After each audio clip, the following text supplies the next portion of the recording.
যা গরম পড়েছে তাতে চিকেনের অন্য কিছু রেসিপি খেতে আর ভালো লাগছে না। আজকে একদম হালকা পাতলা চিকেনের একটা ঝোলের রেসিপি তোমাদের সঙ্গে শেয়ার করছি। খুব অল্প পরিমাণে মশলা দিয়ে ঝোলটা বানাবো। আলু আর পেঁপে দিয়ে চিকেনের ঝোলটা বানাচ্ছি। প্রথমেই লম্বা লম্বা করে আলু আর পেঁপে কেটে নিয়েছি, দেখতেই পেলে। এই আলু আর পেঁপেটাকে নুন আর হলুদ দিয়ে অল্প একটু তেলের মধ্যে ভেজে নিচ্ছি। প্রথমে যে তেলটা দিয়েছি সেটা দেখে তোমরা বলো না এত তেল মশলা, কারণ এই তেলের মধ্যেই আমি আলু পেঁপেটা ভাজবো আর চিকেনটাও বানাবো। দেখো, এদিকে আলু আর পেঁপেটা একটু হালকা করে ভেজে তুলে নিয়েছি। বাকি যে তেলটা আছে এই তেলের মধ্যেই পুরো চিকেনটা বানাবো।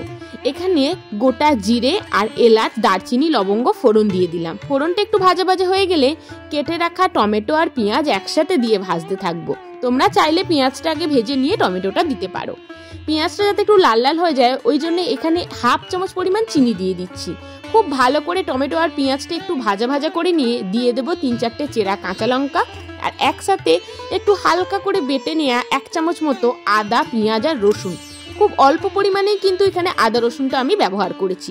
মশলাগুলো খুব ভালো করে কিন্তু আমাদের কষিয়ে নিতে হবে, গ্যাসের ফ্লেমটা এই সময় লো করে। তারপর একে একে হলুদ গুঁড়ো, ধনে গুঁড়ো, জিরে গুঁড়ো, 1/2 চামচ কাশ্মীরি লঙ্কার গুঁড়ো। লাল লঙ্কার গুঁড়ো আমি খুব বেশি দিইনি, যেহেতু এত গরমের মধ্যে খুব বেশি লাল লঙ্কা খাওয়াটাও ভালো নয়।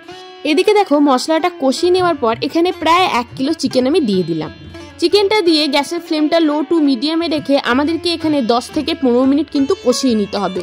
যেহেতু এটা পাতলা ঝোল বানাবো তাই অবশ্যই চিকেনটাকে কিন্তু নাড়াচাড়া করে খুব ভালো করে কিন্তু কষিয়ে নিতে হবে। যতক্ষণ না চিকেনটা কষা কষা হচ্ছে, না কষালে কিন্তু ঝোলটার মধ্যে একটা আঁশটে গন্ধ বেরোবে। এবার দেখো, এখানে বড় চামচের 1 চামচ নুন দিয়ে দিলাম। নুন দেওয়ার পরও খুব ভালো করে কিন্তু আমরা চিকেনটাকে কষিয়ে নেব।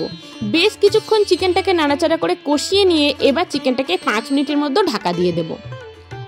মোটামুটি 5 মিনিট পর ফিরে এলাম। দেখতেই পাচ্ছ কালার কিন্তু অনেকটা চেঞ্জ হয়ে গেছে, চিকেনটা আমাদের কষা কষা হয়ে গেছে। এবার ভেজে রাখা আলু আর পেঁপেটাও দিয়ে দিচ্ছি।